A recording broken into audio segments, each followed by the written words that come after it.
نحمدہ و نصلی علی رسولہ الکریم، اما بعد۔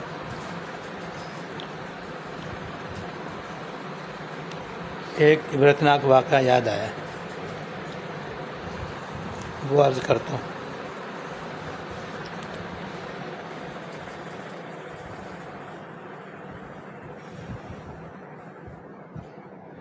ایک بزرگ ہیں حضرت علی ابن مدینی رحمۃ اللہ علیہ۔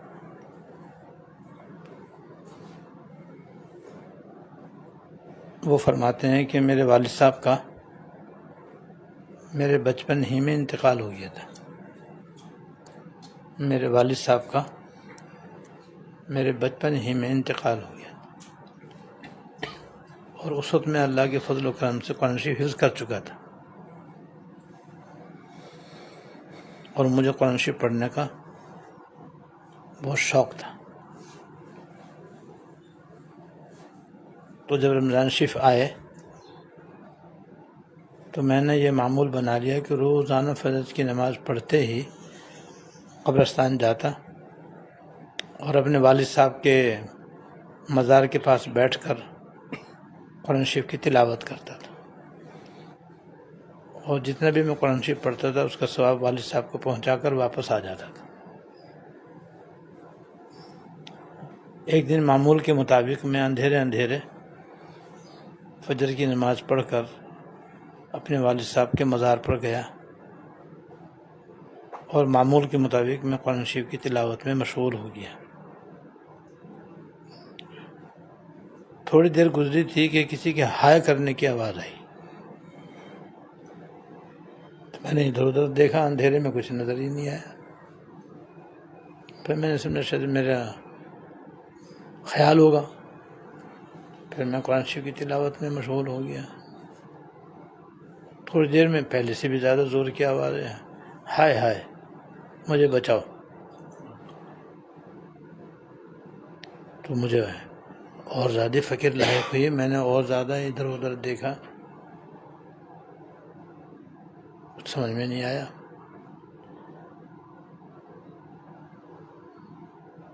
پھر میں قرآن شریف پڑھنے لگا تو پہلے سے بھی زیادہ زور کی آواز آئی، ہائے مجھے بچاؤ، ہائے مجھے بچاؤ۔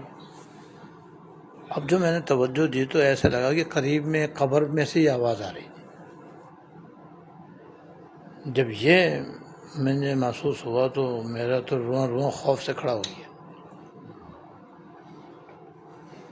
اور میں پڑھانا تو بھول گیا، اور میں آواز کی طرف متوجہ ہو کے بیٹھ گیا، اور وہ قبر میں سے آواز آ رہی تھی کہ مجھے بچاؤ، مجھے بچاؤ، ہائے میں مر گیا، ہائے میں مر گیا، مجھے بچاؤ، مجھے بچاؤ۔ میں تو نماز بھی پڑھتا تھا، میں تو روزے بھی رکھتا تھا، میں تو تراویح بھی پڑھتا تھا، میں تو صدقہ خیرات بھی کرتا تھا، لیکن اس کے باوجود مجھے بہت تکلیف ہے، خدا کے لیے مجھے بچاؤ، خدا کے لیے مجھے بچاؤ۔ میں سن رہا ہوں اور اندھیرا ہے، اور یہ آواز سے میرا تو ڈر کے مارے برا حال ہو گیا۔ اتنے میں اندھیرا کم ہونا شروع ہو گیا، دیکھتے دیکھتے روشنی پھیلنے لگی، اور لوگ قبرستان سے آنے اور جانے لگے، جیسے قبرستانوں سے لوگ گزرتے ہیں۔ تو جب لوگ یہاں سے گزرنے لگے تو ایک گزرنے والے سے میں نے دریافت کیا کہ یہ قبر کس کی ہے؟ اچھا، وہ جب روشنی آگے پھیل گئی نا تو آواز بھی بند ہو گئی۔ جب تک اندھیرا تھا نا تو آواز آتی رہی، اور جب اندھیرا ختم ہو گیا، روشنی آ گئی تو آواز بھی بند ہو گئی۔ تو میری بھی جان میں جان آئی۔ تو میں نے لوگوں سے پوچھا بھائی یہ قبر کس کی ہے؟ تو انہوں نے ہمارے گاؤں کے ایک آدمی کا نام بتایا جس کو میں بھی جانتا تھا۔ جیسے انہوں نے نام بتایا کہ فلاں قبر ہے، میں فوراً پہچان گیا، اور میں سناٹے میں آ گیا۔ حیرت میں مبتلا ہو گیا کہ وہ تو بڑا اللہ والا آدمی تھا۔ اس کے تو 5 نمازیں تکبیر اولیٰ کے ساتھ ہوتی تھی،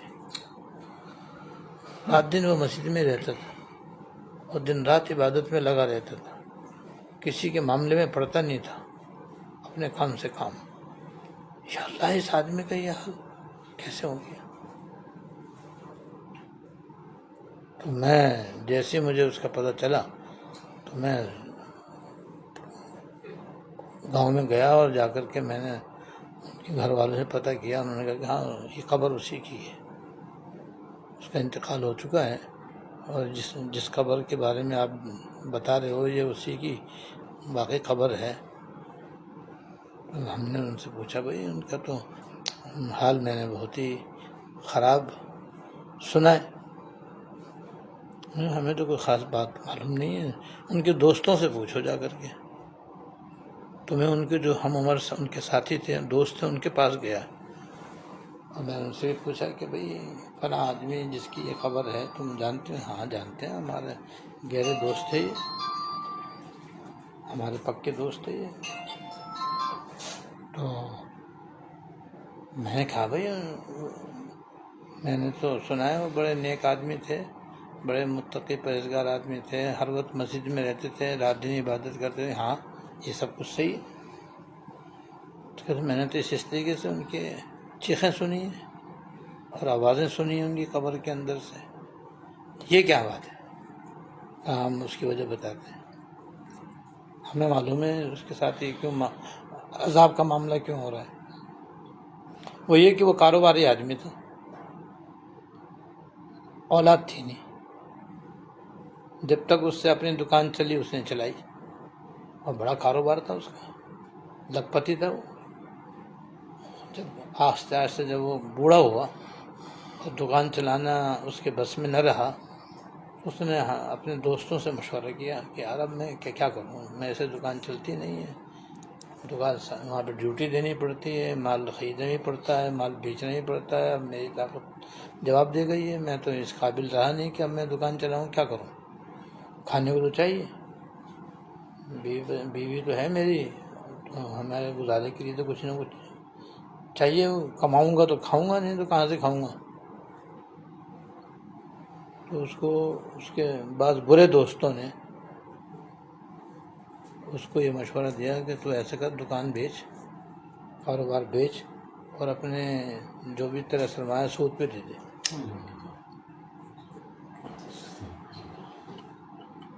اور ہر مہینے تجھے پیسے ملتے رہیں گے, اپنے اسی سے گزارا کرتا رہے گی, تیرے اصل پیسے بھی محفوظ رہیں گے, اور تجھے اس کے بعد سود بھی ملتا رہے گا, وہ بھی آرام سے گزارا کرتا رہے گا. اس کے نفس خبیث نے اسے قبول کر لیا, اس کو یہ مشورہ پسند آ گیا, اور اس نے دکان بیچی, کاروبار بیچا, اور جو بھی اس کو پیسے ملے وہ اس نے سود پہ دے دیے.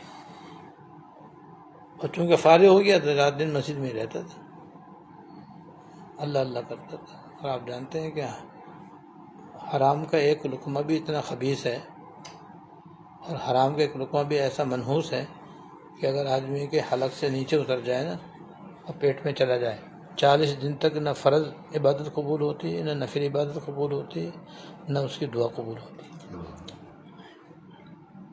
تو رات دن اس کی کھانا پینا, پہننا, اوڑھنا بچھونا, سارا خرچہ اس کا سود سے ہوتا تھا, اور وہ مسجد میں رہ کر کے رات دن عبادت کرتا تھا. تو وہ عبادت کیا کام آئے گی اس کی, حرام کھانے کی وجہ سے. کہتے ہیں یہ وجہ ہے. تو پھر میں نے ان کو بتایا کہ میں نے تو اس طریقے سے آج فجر کے بعد جب میں اپنے والد صاحب کے مزار پر گیا اور میں نے فاتحہ پڑھی, تو اس دوران میں نے ان کی قبر میں سے چیخیں سنی ہیں اور ان کی ہائے ہائے سنی ہے کہ مجھے تو بہت سخت عذاب ہو رہا ہے, مجھے تو بڑی سخت تکلیف دی جا رہی ہے. حالانکہ میں تو نماز بھی پڑھتا تھا, تسبیح بھی پڑھتا تھا, ذکر بھی کرتا تھا, تلاوت بھی کرتا تھا, تسبیحات بھی پڑھتا تھا, دعائیں بھی کرتا تھا, مسجد میں بھی رہتا تھا, لیکن یہ سب سود لینے کی وجہ سے اس کو یہ عذاب ہو رہا ہے. کہتے ہیں میں تو کان پکڑ کے رہ گیا, اللہ بچائے, اللہ بچائے.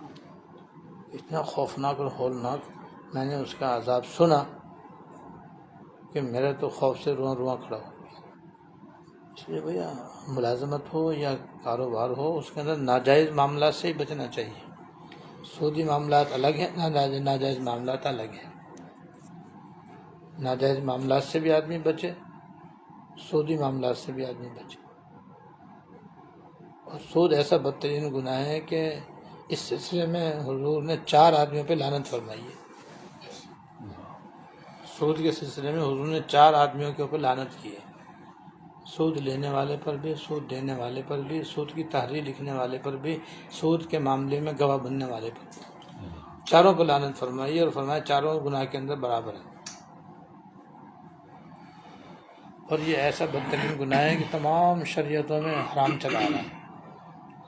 حضرت آدم علیہ السلام سے لے کر حضور تک 1,24,000 پیغمبر آئے ہیں، ان سب کی شریعتوں میں سود حرام ہے۔ جیسے زنا حرام ہے، زنا بھی ہر شریعت میں حرام ہے، اور سود بھی ہر شریعت میں حرام ہے۔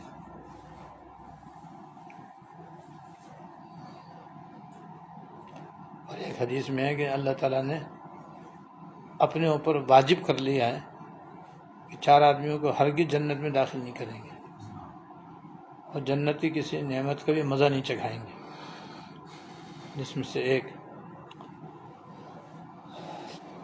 سود کھانے والا، سود لینے والا، سود دینے والا،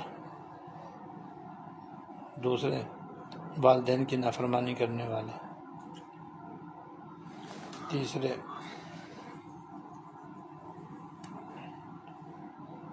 شراب کی عادت رکھنے والا، شراب پینے کی عادت رکھنے والا، چوتھا اور بھی ہے،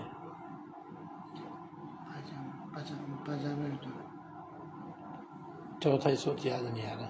4 آدمیوں کے بارے میں اللہ تعالیٰ نے اپنے ذمہ لازم کر لیا کہ جنت میں ہرگز جنت میں داخل نہیں کریں گے، اور ان کو جنت کی کسی نعمت کا مزہ بھی نہیں چکھائیں گے۔ ان میں سے ایک سود کھانے والا بھی ہے، سود لینے والا بھی ہے۔ قرآن و حدیث میں 3 چیزیں بتائی گئی ہیں، جس میں سے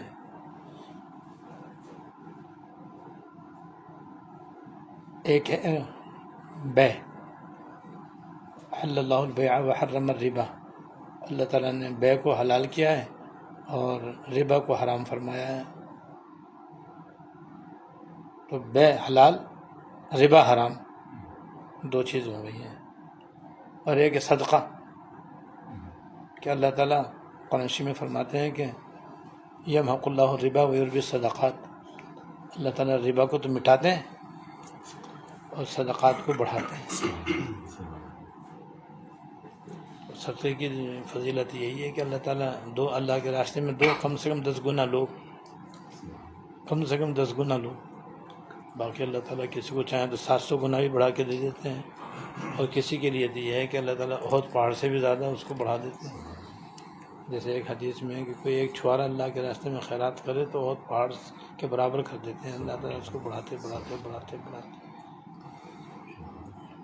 تو صدقے میں اللہ پاک نے یہ برکت رکھی کہ اللہ تعالیٰ اس میں برکت ڈالتے ہیں، بڑھاتے ہیں اس کو۔ ظاہر میں تو مال گھٹتا ہے، حقیقت میں مال بڑھتا ہے، اور وہ بڑھنا ہر آدمی کو اپنی آنکھوں سے نظر آتا ہے۔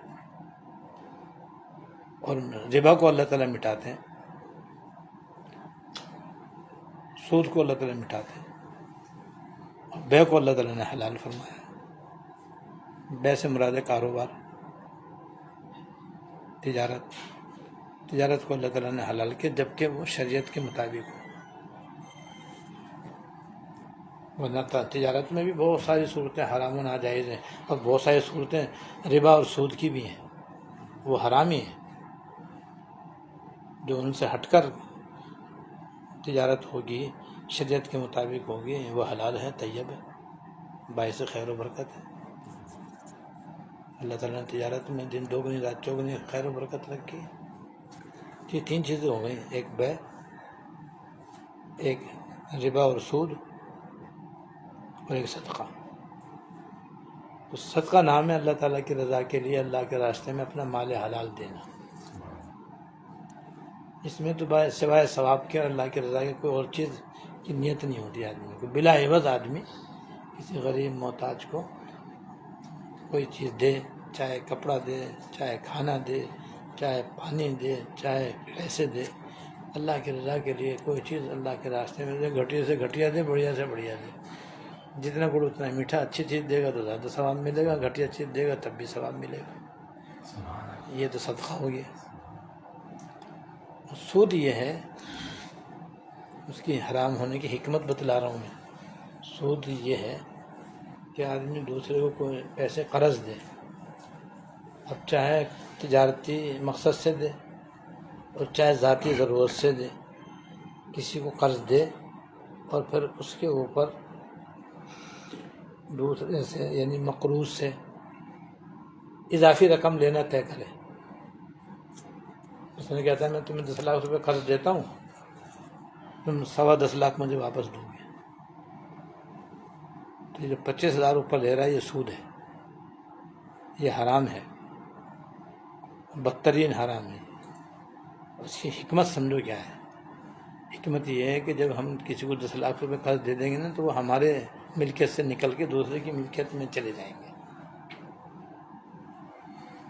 میں نے کسی کو 10 لاکھ روپے دے دیے تو جس کو دیا اب یہ اس کے ہو گئے نا بھائی، مجھے بس اتنا حق ہے کہ میں اس سے 10 لاکھ لے سکتا ہوں اور مانگ سکتا ہوں کہ میں نے تم کو 10 لاکھ قرض دیا ہے مجھے دو، لیکن جو 10 لاکھ میں نے اس کو دیے ہیں وہ جس کو دیے ہیں اس کی ملکیت ہے۔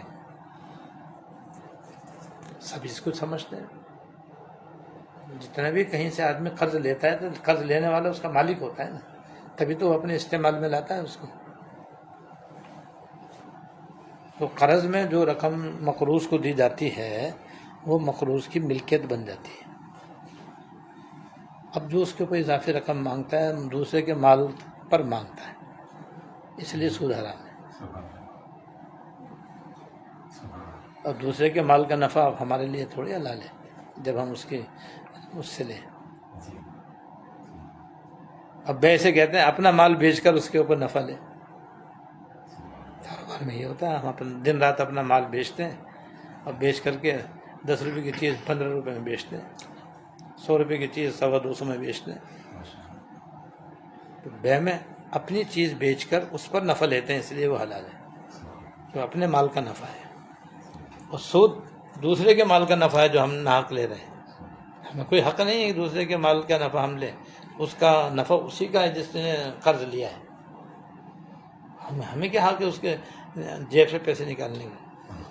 پیسے چوری کرے اور کہ بھائی میں اپنے محنت کے بدلے میں لے رہا ہوں، کوئی نکال کے تو دکھائے۔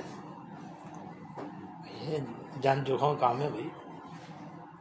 ایسے ڈاکو کہے بھائی میں نے تو جان کی بازی لگائی ہے، میں تو پکڑا بھی جا سکتا تھا، نہ ادھر کا رہتا نہ ادھر کا رہتا، جان پہ کھیل کر میں نے ڈاکہ مارا ہے، تو یہ پیسے میں نے اپنی محنت کے لیے، یہ کیسے حرام ہو سکتے ہیں؟ توبہ توبہ استغفر اللہ۔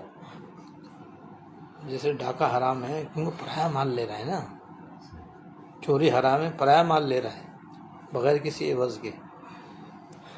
یہ کہنا کہ میں نے محنت کی بالکل غلط ہے۔ تو زانی بھی کہہ سکتا ہے کہ بھئی میں پیسے دے رہا ہوں تو میں زنا کر رہا ہوں، یہ کیوں حرام ہے؟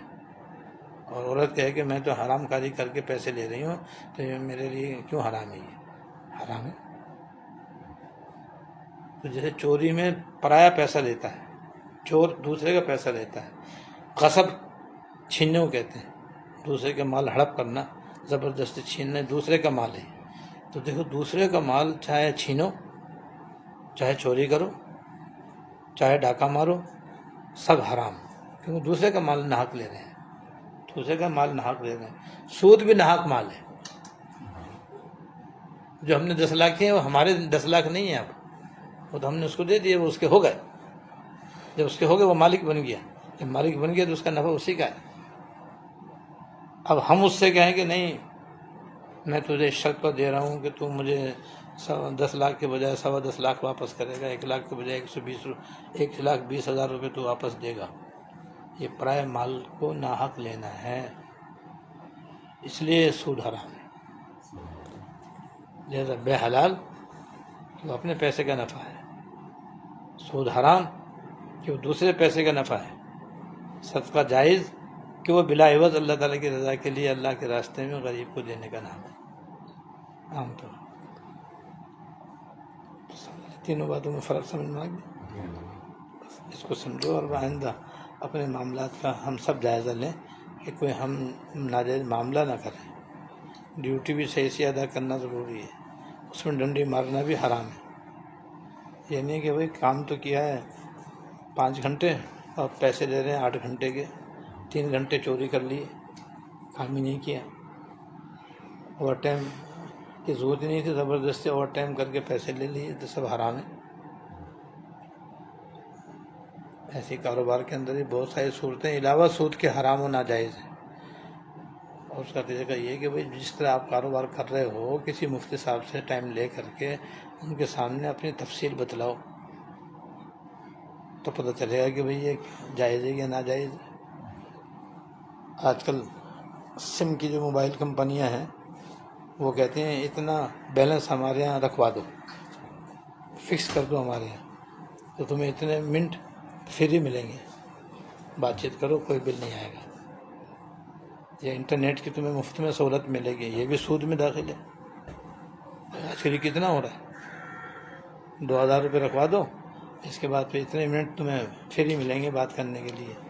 یہ انٹرنیٹ کی سہولت تمہیں مفت میں مل جائے گی.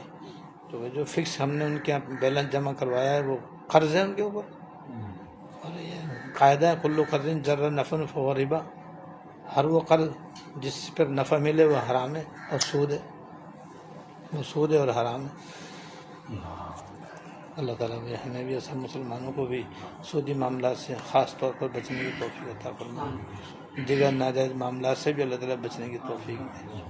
چلو ابھی دعا کر لیں.